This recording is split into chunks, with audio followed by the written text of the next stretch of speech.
Salam jumpa pemirsa, berjumpa kembali di Agropolitan News edisi hari ini yang akan menyajikan beragam berita terkini dan menarik dari wilayah Malang Raya. Bersama dengan saya Eko Najibah dan berikut Agropolitan News selengkapnya untuk Anda.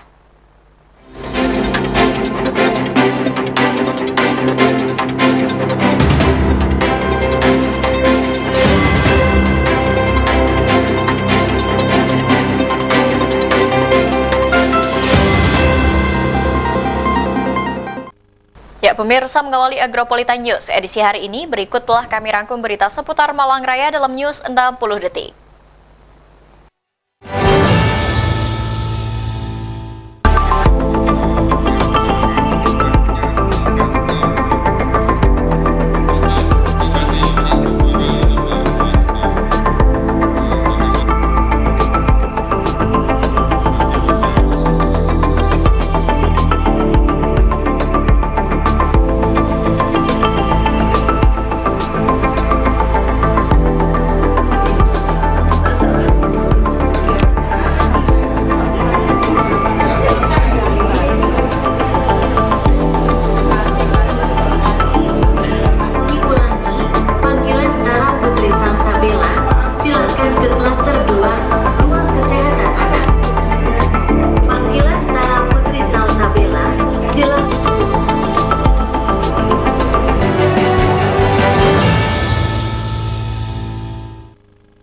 Ya, pemirsa, informasi utama kami hadirkan untuk Anda melalui kegiatan rutin apel pagi. Nur Rahman, Wali Kota Batu, ingatkan para ASN untuk tetap bersinergi dan berkolaborasi di tengah dinamika geopolitik dan situasi ekonomi global, sehingga penerapan kebijakan efisiensi yang tengah dilaksanakan tetap mampu mengakomodir program-program strategis daerah serta peningkatan layanan terhadap masyarakat.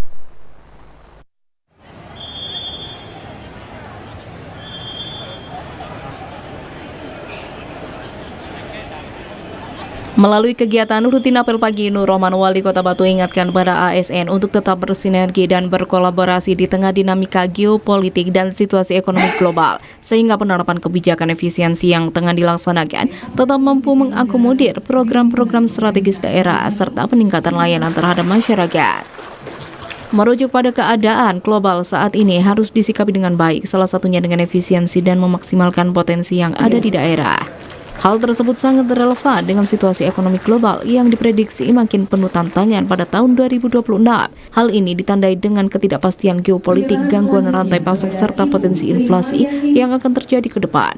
Nur Rahman menyampaikan bahwa dinamika geopolitik global yang semakin meningkat, khususnya eskalasi konflik di Timur Tengah, sehingga diperlukan sinergi, kolaborasi, serta langkah adaptif untuk menjaga stabilitas di daerah. Di tengah pemberitaan pemutusan hubungan kerja pegawai PPPK di sejumlah daerah, pemerintah Kota Batu berupaya hal serupa tidak terjadi di Kota Batu. Pengurangan maupun pemutusan hubungan kerja tidak menjadi pilihan bagi pemerintah Kota Batu dalam menghadapi efisiensi. Pemerintah Kota Batu berupaya melaksanakan efisiensi anggaran dan prioritas belanja dengan mengalihkan belanja yang kurang produktif menjadi belanja modal yang lebih produktif, seperti contoh infrastruktur, sarana pendidikan atau kesehatan. Kebijakan ini termasuk reformasi subsidi dan perlindungan sosial agar lebih tepat sasaran. Selain itu, pengembangan UMKM dan ekonomi kreatif perlu diperkuat agar daya beli masyarakat, khususnya kelas menengah, tetap terjaga. Selanjutnya, dengan pembiayaan inovatif, daerah didorong untuk menggunakan skema pembiayaan kreatif atau inovatif untuk pembangunan, sehingga tidak hanya mengandalkan transfer dana pusat atau TKD. Terdampak terjadi sebuah tekanan secara ekonomi dan ini tidak mudah. Maka kemudian pemerintah pusat mengambil langkah-langkah strategis yang sebelum terjadinya perang di Iran, Israel dan Amerika Serikat telah melakukan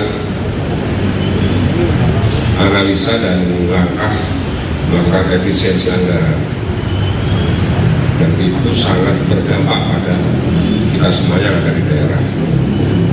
Sementara satu sisi kalau kita melakukan upaya creative financing untuk membuat meng-create kebijakan bagaimana sumber-sumber keuangan yang ada di daerah itu bisa kita kelola dengan maksimal, itu juga tidak mudah.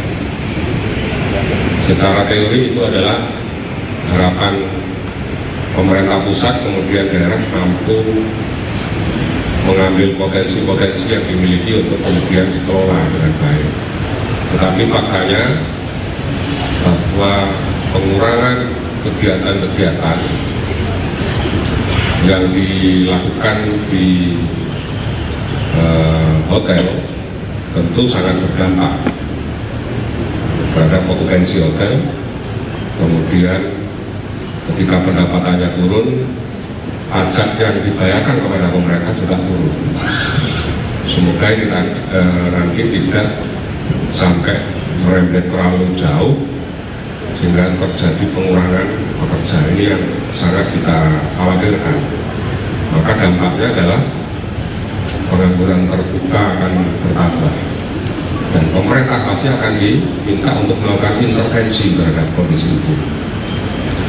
Nah, intervensinya taruhlah melalui bantuan langsung tunai yang paling gampang dari pemerintah juga. Coba anggaran yang mana lagi, pos anggaran mana kira-kira yang bisa kita pakai. Nah, multiplier efek inilah yang tentu harus kita baca secara detail. Ketahanan ekonomi di Kota Batu harus terus diperkuat melalui kerjasama lintas sektor, sekaligus beradaptasi untuk menghadapi tantangan serta menangkap peluang di tengah situasi global saat ini. Dari Kota Wisata Batu, Furqon ATV melaporkan. Ya, di sisi lain pemirsa memastikan hanya reklame yang berizin dan dipasang sesuai aturan yang berlaku. Satpol PP Kota Batu melaksanakan operasi penertiban reklame yang tidak berizin dan yang telah habis izin pemasangannya maupun yang dipasang di fasilitas umum. Beginilah yang terlihat di beberapa titik jalan di wilayah Kota Batu yang banyak menjadi titik kawasan pemasangan iklan reklame.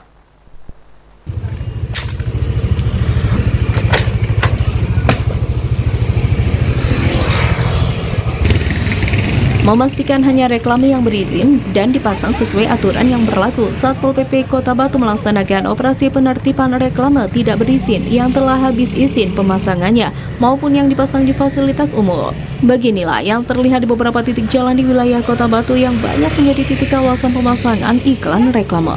Untuk memastikan pemasangan iklan reklame sesuai dengan aturan yang berlaku, Satpol PP Kota Batu melaksanakan kegiatan penertiban di beberapa titik jalan di Kota Batu. Dengan menggunakan 3 unit kendaraan operasional Satpol PP, para petugas melakukan penurunan iklan reklame yang dipasang melanggar aturan seperti dipaku di pohon pelindung, tiang listrik, dan tidak dilengkapi izin pemasangan dari dinas terkait atau reklame yang sudah habis masa izin pemasangannya dan belum diperpanjang kembali. Kondisi ini menjadi perhatian pihak Satpol PP Kota Batu untuk memastikan reklame yang dipasang sudah dilengkapi izin pemasangan dari dinas terkait untuk meningkatkan PAD Kota Batu dari pajak iklan reklame.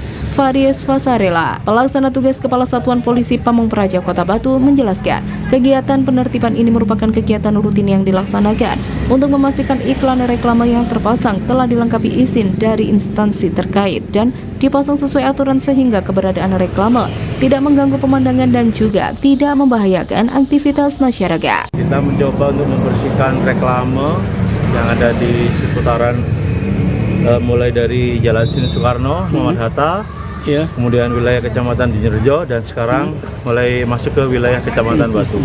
Dua-duanya ada yang sudah kedaluarsa dan tidak memiliki izin dan ditempatkan, ditempel di pohon, tiang listrik. Ya, mungkin rekan-rekan yang ada di OPD yang lain seperti perizinan, monggo Pak, silakan dari SKPD yang lain kalau ingin bergabung biar tahu nanti teman-teman di lapangan seperti apa. Di lokasi di Jalan Raya Oro-Oro Ombot terlihat cukup banyak iklan reklame yang diturunkan karena dipasang di fasilitas umum seperti pohon pelindung maupun di tiang lampu penerangan jalan umum, sehingga menjadi salah satu prioritas penertiban. Dan kepada pihak pemasang juga dihimbau untuk terlebih dahulu mengurus izin sebelum memasang iklan reklame. Dari Kota Wisata Batu, Furqon ATV melaporkan. Ya, pemirsa, beragam informasi menarik dan aktual lainnya masih akan kami sajikan usai jeda pariwara yang satu ini, dan tetaplah bersama kami di Agro News.